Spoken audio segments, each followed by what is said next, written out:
Hello guys, as we discussed chapter 9 sequence and series in our previous video, let's move ahead. Let's discuss series. What is series? Series is also like a sequence in which, as in sequence, terms are separated by commas, but in series we put plus sign in place of comma. This is called series. ठीक है guys, हमें इसमें क्या करना है, जैसे terms sequence में क्या होता है, टर्म्स को कॉमा से सेपरेट करते हैं, सीरीज में बस जस्ट कॉमास की जगह प्लस आ जाता है, तब इसलिए इसको हम एक रिप्रेजेंटेशन करने का ये भी तरीका है, ए के सिग्मा या और समीशन के is equal to 1 to n.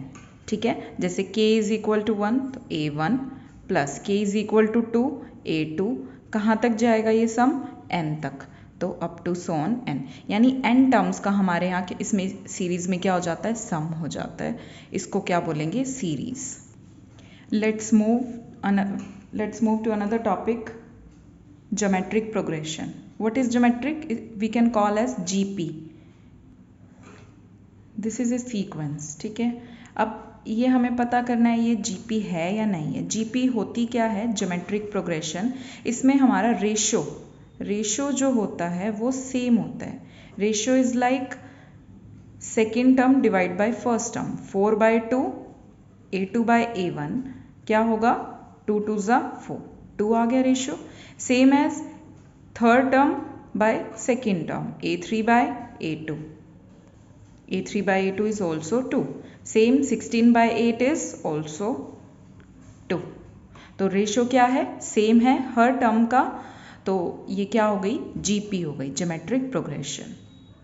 In geometric progression हमारी जो जनरल टर्म्स होती है, जनरल सीक्वेंस जो होती है वो क्या होती है, a r square up to so on ARn-1. Is it clear? Where A is our first term, and R is our common ratio. ठीक है, general term of a GP. जैसे फॉर एग्जाम्पल हमारे पास ये जीपी थी 2, 4, 8, 16 अप टू सोन. मुझे इसकी पता करनी है कि 80th टर्म, यहाँ पे कहीं 80th टर्म जो आएगी वो मुझे पता करनी है कि क्या आएगी. तो ऑब्वियसली ऐसे बार बार कर करके तो नहीं देख पाएंगे हम, तो हमारे पास एक जनरल फॉर्मूला है, AN is equal to ARn-1, A into r raise to the power n-1. n represents total number of terms. जैसे हमें यहाँ पे 80th टर्म निकालनी है तो we put n is equal to 80. तो A80 is equal to, A हमारा है 2, R हमने क्या निकाला था, also 2, and n is 80 minus 1. तो 2 इंटू 2 की पावर 79, या 2 इंटू बेस सेम होता है तो पावर ऐड हो जाती है, 79 प्लस 1, 2 की पावर 80. इसको अब सॉल्व करेंगे तो जो भी हमारा आंसर आएगा वो हमारी क्या आ जाएगी, 80th टर्म आ जाएगी. तो this is the general term of a GP. जैसे सीक्वेंस है एन टर्म्स की. अब अगर मुझे कोई कहे आप इसका सम करो, 2 + 4 + 8 + 16 प्लस अप टू सोन, या उसने कोई पर्टिकुलर टर्म यहाँ तक दे दी, या फिर बोला कि एन टर्म्स जितनी भी हैं ये जीपी की, इसका सम करो. अब हम ऐड करने तो नहीं बैठेंगे यहाँ कि 2 + 4 6, 6 + 8, 8 + 16 ऐसे करेंगे तो कब तक करेंगे, अगर उसने ज़्यादा लंबी टर्म ज़्यादा आगे तक दे दिया तो उसके लिए अब हमारे पास sum of n terms of a GP. Sum को रिप्रेजेंट करते हैं SN से. फॉर्मूला क्या होता है, A into 1 minus r raise to the power n upon में 1 minus r, where A is first term, R is ratio, N is number of terms. जैसे मान लो उन्होंने बोला 20 टर्म्स का सम कर दो, तो n कितना हो जाएगा, 20. A हमारे पास हम फाइंड आउट कर ही लेंगे, एंड R ऑल्सो. और we can write as A into r raised to the power n-1 upon में r-1. both are same.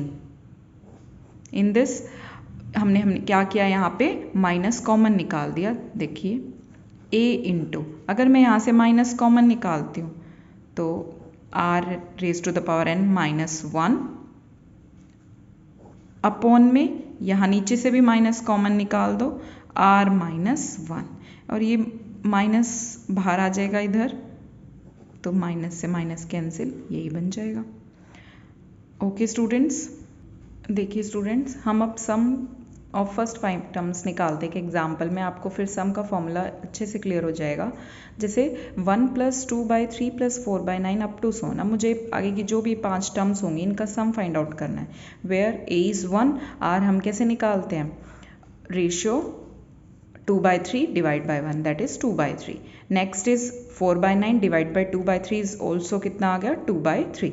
तो रेशियो कितना आ गया हमारा, 2/3। a इज 1, तो सम ऑफ फर्स्ट 5 टर्म्स हमें कैलकुलेट करना है। a into 1 minus r raise to the power 5 upon 1 minus r। a is 1, 1 minus r is 2/3 raise to the power 5 upon में 1 minus 2/3। Solve किया हमने इसको, 1 minus 2/3 raise to the power 5 upon, नीचे LCM आ जाएगा 3 minus 2 that is 1/3, और ये denominator उधर चला जाता है। 3 into 1 minus 2 raised to the power 5 is 32, 3 raised to the power 5 is 243. 3 into, now taking LCM, 243 minus 32, that is 3 into 211 by 243, and then 3 से 243 अगर कट हो जाएगा तो कितना आंसर आ गया हमारा, 211 by 81। यानी यहाँ से जो भी आगे की और 2 टर्म्स होंगी, टोटल 5 टर्म्स का सम कितना आएगा हमारा, 211 by 81। Is it clear students? So this is the topic, geometric progression. Thank you.